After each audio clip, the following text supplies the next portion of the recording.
Continuité du live précédent pour parler de la confiance en son autre, la confiance en le lien.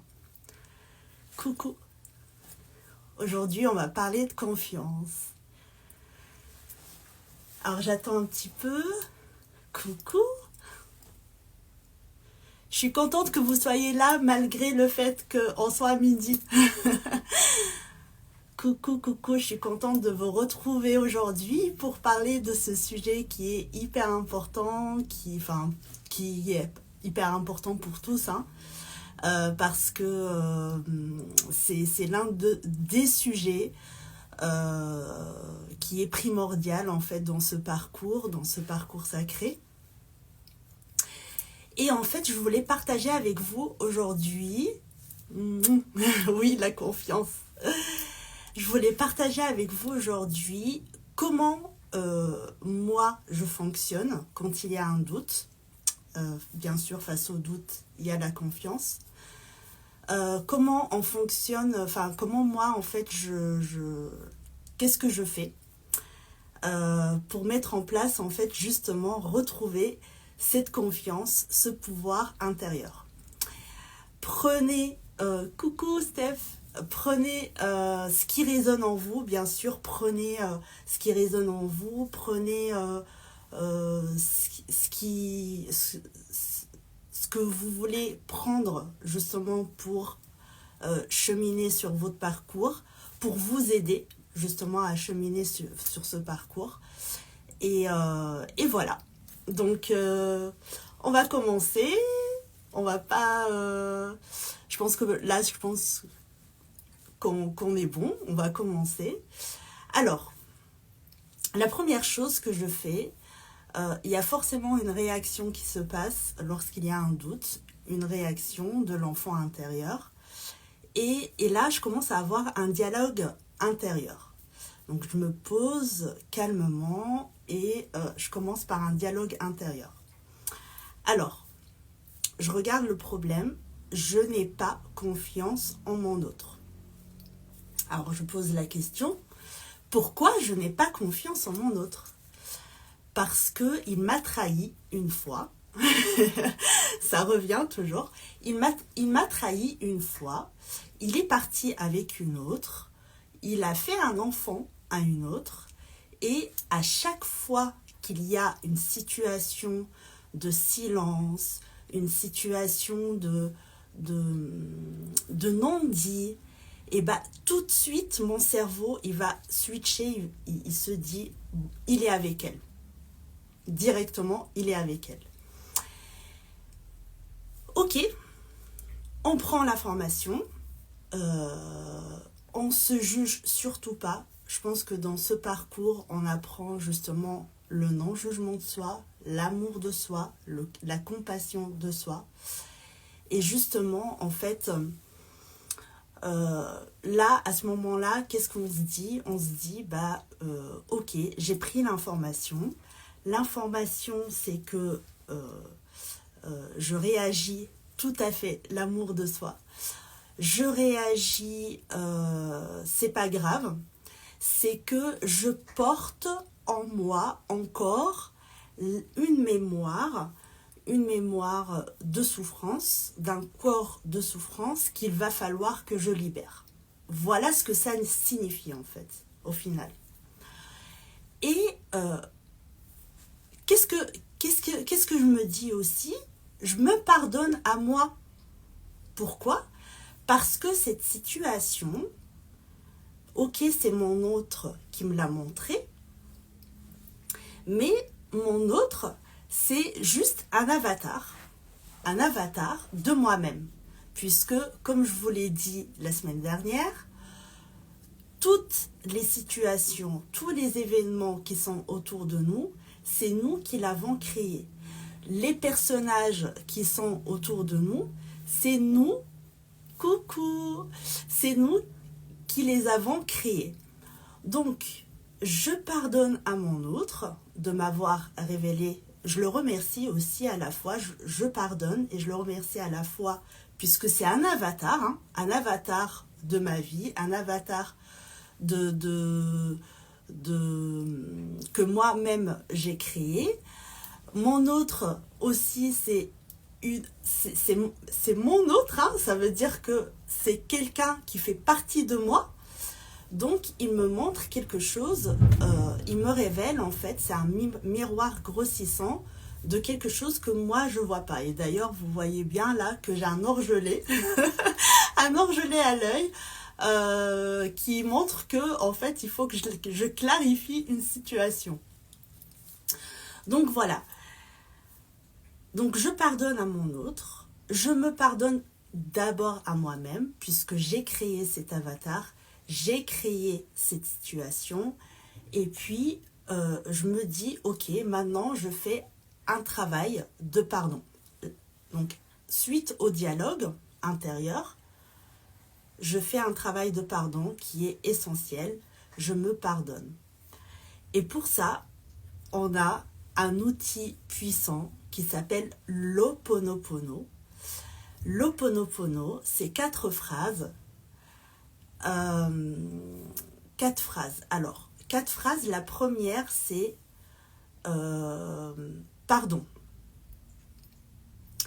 Pardon d'avoir revécu une situation qui m'a créé de la souffrance. Voilà. Je suis désolée, s'il te plaît. Je suis désolée d'avoir revécu une situation souffrante. Je t'aime parce que oui, je m'aime et je m'accepte tel que je suis. Donc là, c'est l'adulte qui dit je t'aime à l'enfant intérieur. Je t'aime, je suis toujours là pour toi. D'accord? Je suis là pour toi, je t'aime. Et merci. Merci de m'avoir montré cette situation et de me libérer justement de cette mémoire de corps de souffrance. Voilà. Et ce qu'on va faire, moi j'ai découvert cet outil vraiment qui est très puissant. Je pense que vous connaissez vous aussi, vous le faites déjà vous aussi. C'est l'EFT. Donc, on va combiner l'EFT et l'Ho'oponopono. Alors, si vous ne connaissez pas, je vais vous montrer, d'accord? Alors,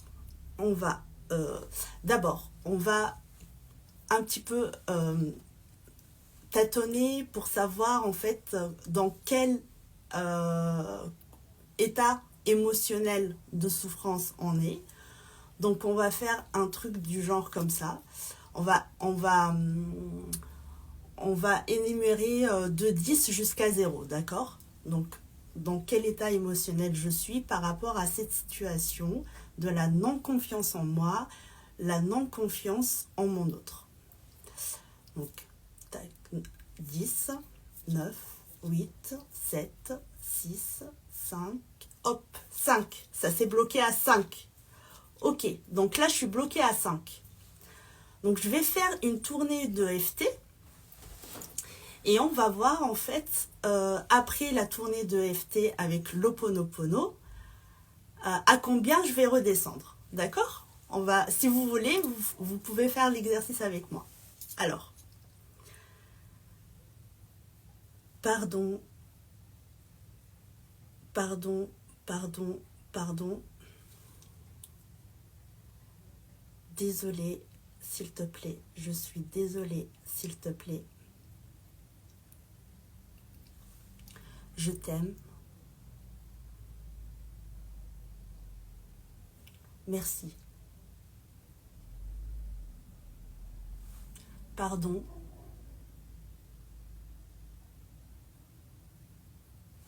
Je suis désolée, s'il te plaît. Je t'aime. Et merci. Pardon. Je suis désolée, s'il te plaît. Je t'aime.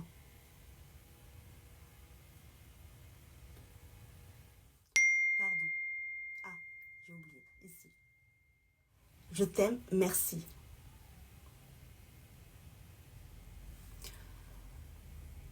Pardon.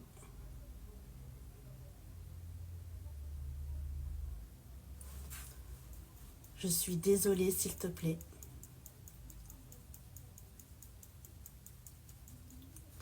Je t'aime. Merci.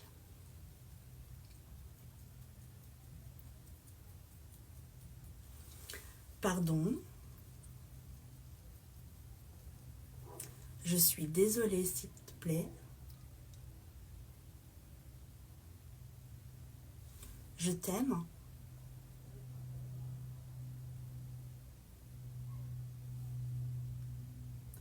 Merci. Pardon. Je suis désolée, s'il te plaît. Je t'aime. Et merci. Oh, je suis trop contente, c'est trop bien, tu le fais avec moi. Ah oui. Et dis-moi, qu'est-ce que tu ressens après? Alors normalement, on fait une tournée de 5-6, mais là, je vais pas le faire parce que sinon la vidéo, elle va durer des heures et des heures.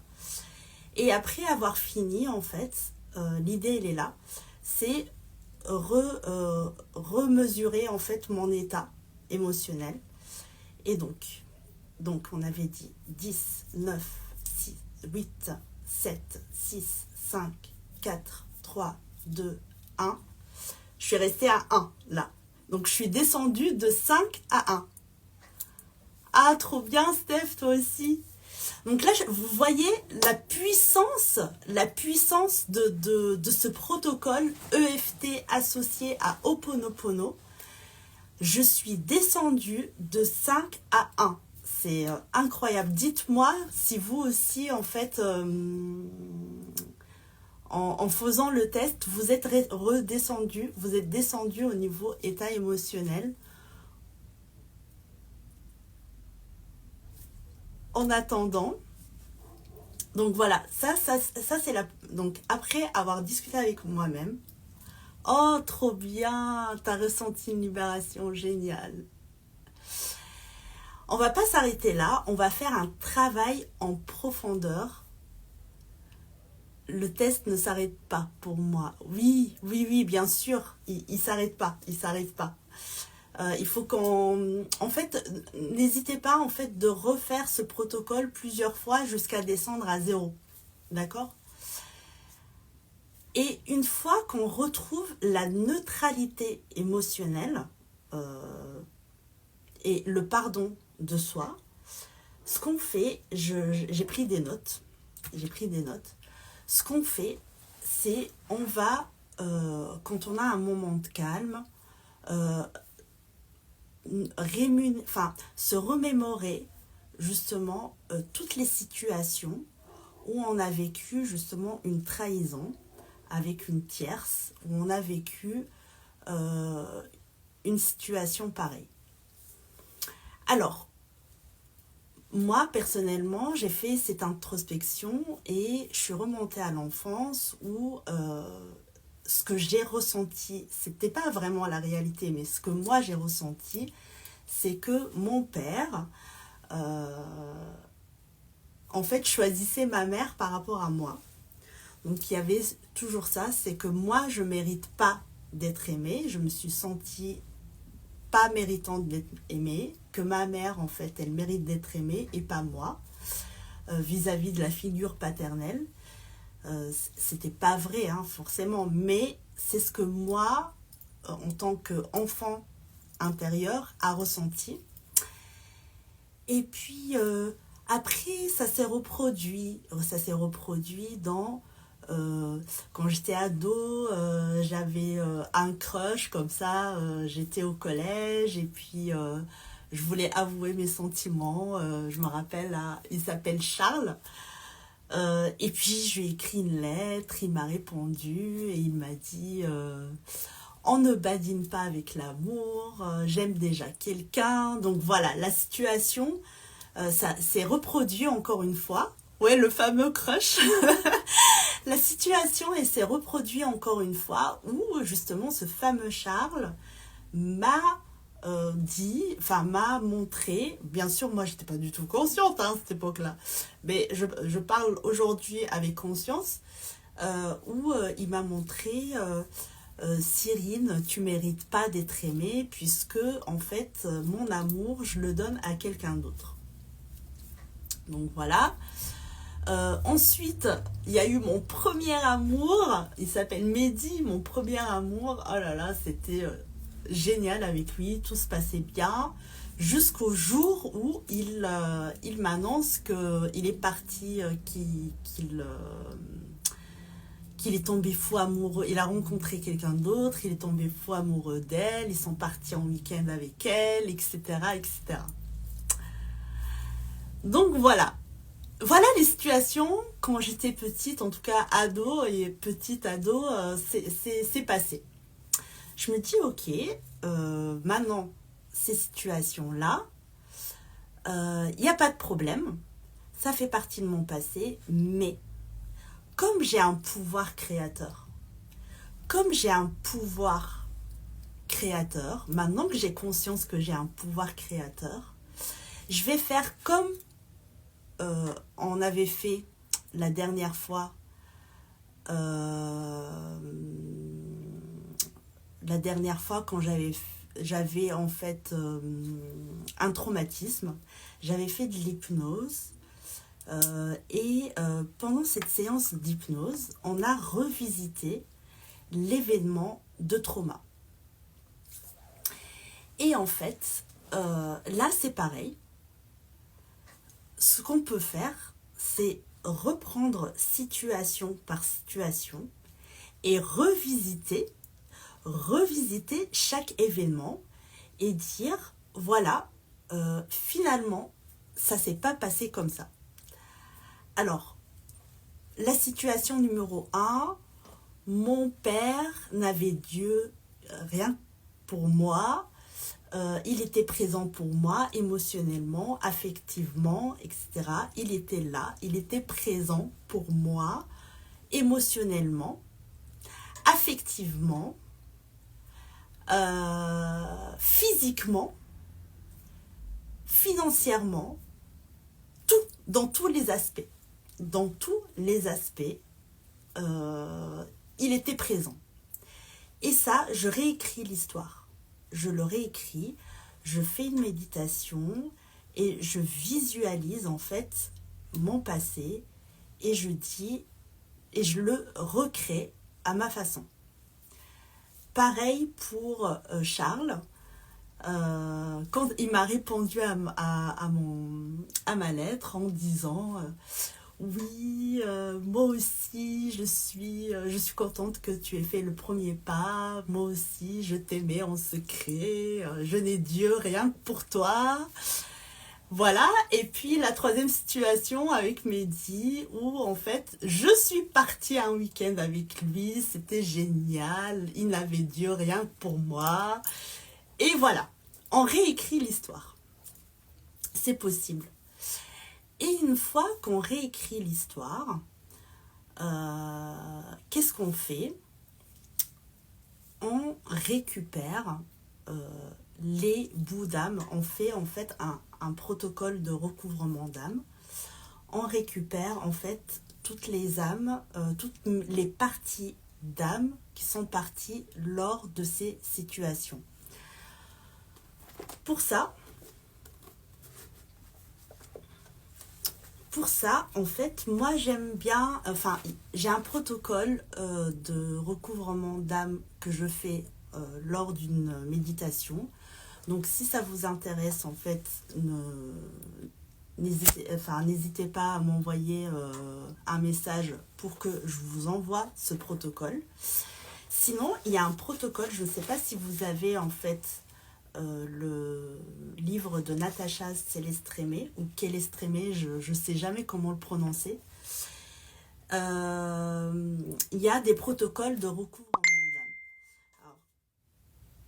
d'âme. Là, la première étape, c'est de créer un espace sacré se mettre au calme, allumer de l'encens, une bougie, s'asseoir, prendre conscience que l'on est en train de vivre un moment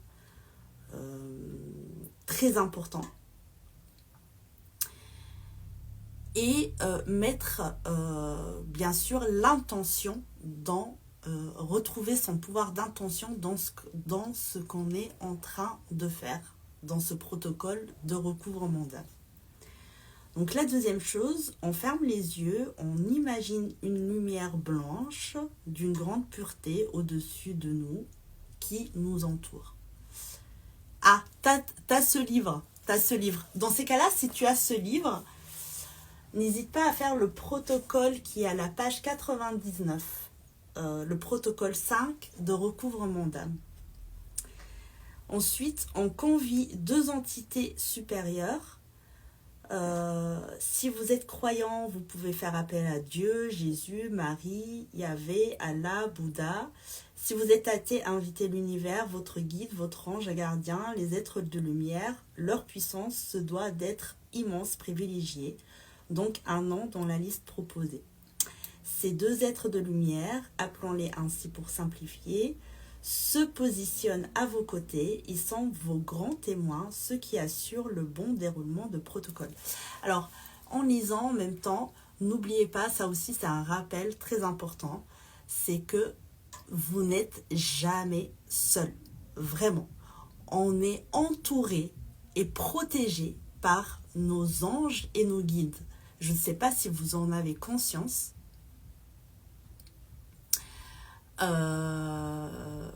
Alors, t'inquiète pas, tu peux aller manger. Je vais mettre en ligne le live, donc tu pourras le regarder après. Bon appétit, ma belle. Et donc, en fait, il ne faut pas oublier que on est vraiment protégé au quotidien. On est guidé et protégé au quotidien par nos anges et nos guides. Ils sont toujours là. Donc, lors de ce protocole, il suffit vraiment de les appeler pour qu'ils soient présents. Mais vraiment avec le pouvoir, on peut les convier justement à ce protocole pour nous aider justement lors de ce protocole de recouvrement d'âme. Donc ensuite, qu'est-ce qu'elle préconise? Elle dit leur puissance se doit d'être immense, privilégiez un nom dans la liste proposée, nanana. Détendez-vous, relâchez votre dos, votre nuque, vos épaules et respirez profondément. Je vous montrerai dans un autre live comment bien respirer, une respiration abdominale. Dites à voix haute, je remercie les êtres de lumière. Vous pouvez aussi leur donner des noms. De purifier toutes les parties de mon âme, maintenant qu'elles soient à l'intérieur ou à l'extérieur de moi. D'accord ? Parce que il y a des parties d'âme, il y a notre âme et des parties d'âme qui sont en nous, mais il y a aussi les autres qu'on va récupérer à fur et à mesure de notre cheminement. Prenez une grande inspiration, puis dites à voix haute et avec beaucoup d'intention, parce que n'oubliez pas, on peut tout réaliser avec le pouvoir de l'intention. Mon âme, si un jour tu as souffert et que tu as préféré prendre de la distance, sache qu'aujourd'hui j'ai conscience de ta présence et que je suis capable de t'accueillir à nouveau et de te préserver en moi. J'invite toutes les parties d'âme qu'il me manque à s'installer pleinement et solidement au centre de ma poitrine. Mon âme reprend ta place dans la confiance et dans l'amour. Et ensuite, vous allez imaginer votre partie d'âme au-dessus de votre tête. Laissez-la descendre dans votre crâne, votre cou et puis au centre de la poitrine. Remerciez les êtres de lumière ainsi que votre âme. Accueillez votre âme en vous reposant. Prenez soin de vous. Plus vous lui donnez de l'amour, plus vous favoriserez cette connexion. Donc voilà. Stéphanie, oui, tu as bien conscience d'être soutenue et guidée par les anges et les guides. C'est très bien. C'est très très bien. Parce que des fois, on a tendance à l'oublier. Hein, je parle pour moi aussi. Mais voilà. Voilà comment je fais, moi, à chaque fois qu'il y a une situation désagréable qui se produit, cette situation désagréable qui se produit, elle se produit forcément puisque c'est moi qui l'ai créée et on remercie en fait notre autre. On remercie, si c'est pas notre autre, ça peut être un autre avatar autour de nous. On le remercie de nous avoir montré justement cette situation à libérer, cette mémoire à libérer. Et à partir du moment que l'on a conscience de cette mémoire qui a été mise en lumière, on fait tout en œuvre pour se pardonner, pour s'apporter beaucoup d'amour. Et ensuite, on essaye de revisiter, d'accord, ces mémoires, de les revisiter, de recréer notre histoire pour justement que ce nœud, ce blocage n'ait plus lieu, tout simplement. Et en recréant une histoire, bah, on a forcément les blocages n'ont plus lieu d'être, d'accord.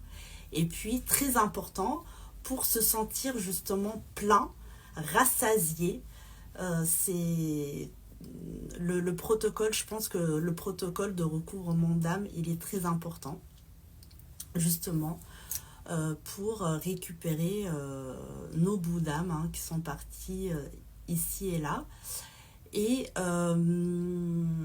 justement, grâce à ça, on peut, ça nous aide, ça nous rappelle l'importance d'avoir confiance, d'être conscient, d'avoir confiance en soi, d'avoir confiance en notre pouvoir intérieur, en notre pouvoir créateur, et puis avoir confiance aussi à l'univers. Enfin, je ne sais pas en quoi vous croyez, en Dieu, en l'univers, que tout se fait vraiment, on a un timing divin, tout se fait vraiment, tout est super bien orchestré, et gardez la foi en vous, c'est vraiment